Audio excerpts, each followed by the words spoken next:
চলা বন্ধ কৰো ৰাইজেৰ অসুবিধা কয় গাড়ি চলা বন্ধ কৰো এটা বালিৰ মহলৰ অত্যাচাৰত অতিষ্ঠ হৈ ওলাই আহিল গাঁৱৰ ৰাইজ। চালানবিহীন গাড়ি চলা নিশা বঙাইগাঁও জিলাৰ কায়েতপাৰা প্ৰথম খণ্ড গাঁৱৰ ৰাইজ ওলাই আহি সাব্যস্ত কৰে প্ৰতিবাদ। বন্ধ কৰি দিলে বালিৰ মহলৰ পথ। দৈনিক গাঁৱৰ ৰাস্তাৰে বালিৰ মহলৰ পৰা বালি কঢ়িয়াই অনা ডাম্পাৰে পথটোৰ অৱস্থা শোচনীয় কৰি তুলিছে। ফলত স্কুলীয়া ছাত্ৰ ছাত্ৰীৰ লগতে স্থানীয় ৰাইজ আৰু জৰুৰীকালীন সেৱা সেই পথেৰে অহা যোৱা কৰাত অসুবিধাৰ সন্মুখীন হ'ব লগা হৈছে। অৱশেষত নিশা গাঁৱৰ ৰাইজে ওলাই আহি পথটো বন্ধ কৰি থৈ দিয়ে। গাঁৱৰ মাজেৰে দৈনিক অভাৰলোড বালি ভৰ্তি ডাম্পাৰ চলাচল কৰাত পূৰ্বৰ পথটো ভাঙি পেলোৱাৰ অভিযোগ।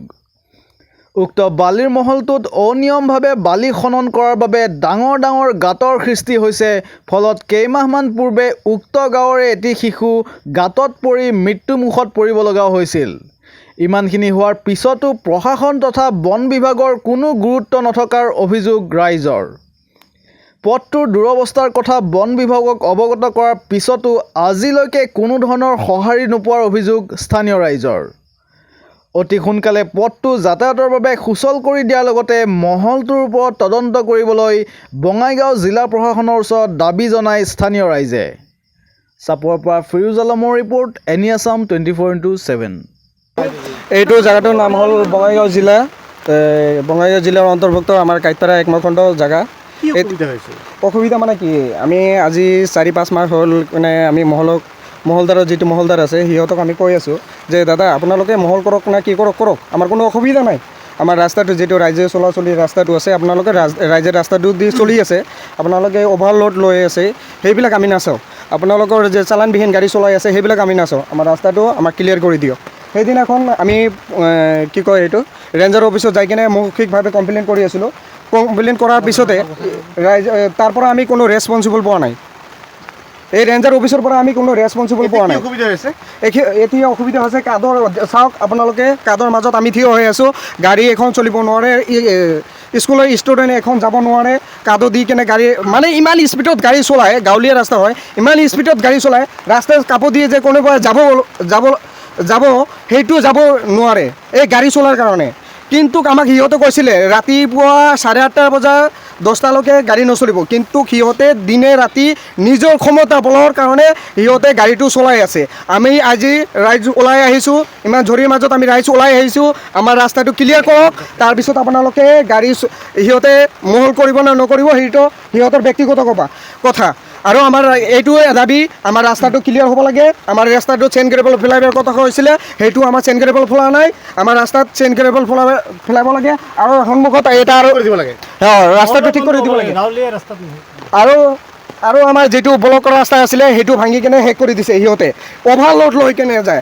তাতে এটা গাড়ী আছে, আপোনালোকে চাব পাৰে, তাতে গাড়ীটো যিটো আছে তাতে গাড়ীটো আছে। সেই গাড়ীবিলাক অবৈধভাৱে যিবিলাক গাড়ী চলি আছে সেইবিলাক গাড়ী বন্ধ হ'ব লাগে। আমাৰ এইটোও দাবী, আমাৰ ৰাইজৰ এইটোও দাবী, অবৈধভাৱে গাড়ী চলোৱা বন্ধ হ'ব লাগে আৰু আমাৰ ৰাস্তাটো ভাল হ'ব লাগে। আৰু সিহঁতৰ পিন পইণ্টত যাব লাগে। সিহঁতে পিন পইণ্টৰ পৰা গাঁৱত জৰি দমত মানে এক কথাৰে দাদাগিৰি, টেক্সত দাদাগিৰি নিচিনাকৈ মানুহক দম দি থাকে।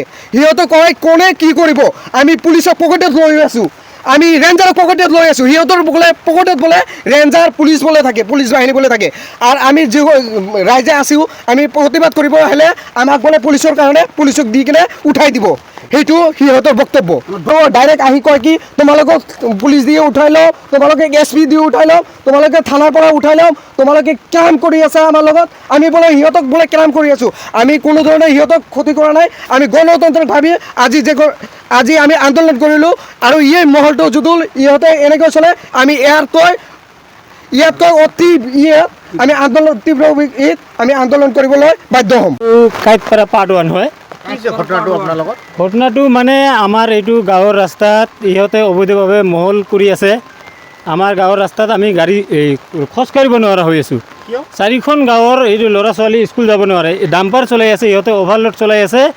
এইটো আমাৰ দাবী এইটোৱে যে এই ৰাস্তাটো সিহঁতে ভাল কৰাৰ কথা আছিল। আজি সিহঁতক টাইম দিয়া হৈছিল 1 মাহ আগতে, এসপ্তাহ টাইম দিয়া হৈছিল। তাৰপিছত নেক্সট আৰু এসপ্তাহ দিয়া হ'ল, সিহঁতে একো কৰা নাই। আজি আমি খোজকাঢ়ি আহিব নোৱাৰা হৈছোঁ। আপোনালোকে চাইছে নোৱাৰে মানে ইমান বোকা হৈছে, ইমান বেয়া হৈছে। এইটো 40 টন 50 টনৰ ডাম্পাৰ চলাই আছে, গাঁৱৰ ৰাস্তা, কেঁচা ৰাস্তা। এইটো কেনেকৈ চলিম আমি চলিব নোৱাৰা হৈছোঁ। কেতিয়া চলাই আছে ডাম্পাৰবিলাক? এইটো ৰাতি দিন 24 ঘণ্টা সিহঁতে চলাই আছে। চালান আছে? চালান আছে নাই এইটো আমি নাজানো। আমি সিহঁতক বাধা দিয়া নাই মহল কৰা। আমি কৈছিলোঁ যে আমাৰ ৰাস্তাটো আমাক লাগে। সিহঁতে কৈছিল আমি এসপ্তাহৰ ভিতৰত ৰাস্তাটো বনাই দিম।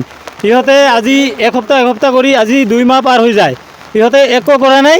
আজি আমি খোজ কাঢ়িব নোৱাৰা হৈছোঁ। আজি চাওক আপোনালোকে, বৰষুণত ভিগি আজি আমাক ইয়াত আহি আন্দোলন প্ৰতিবাদ কৰিব লগা হৈছে। আপোনালোকে নিজে চাওক কি অৱস্থা হৈ আছে আমাৰ ৰাস্তাটো। আমাৰ এইটো দাবী, আজি আমি বন্ধ কৰি দিছোঁ ৰাস্তা। ডাম্পাৰ এখন ডাম্পাৰ আমি বন্ধ কৰি দিছোঁ, ৰখাই দিছোঁ। ডাম্পাৰখনক যাব দিয়া নাই। আমাৰ ৰাস্তাটো বনাব লাগে, তাৰপিছত ইয়াৰ পৰা গাড়ী ওলাই যাব।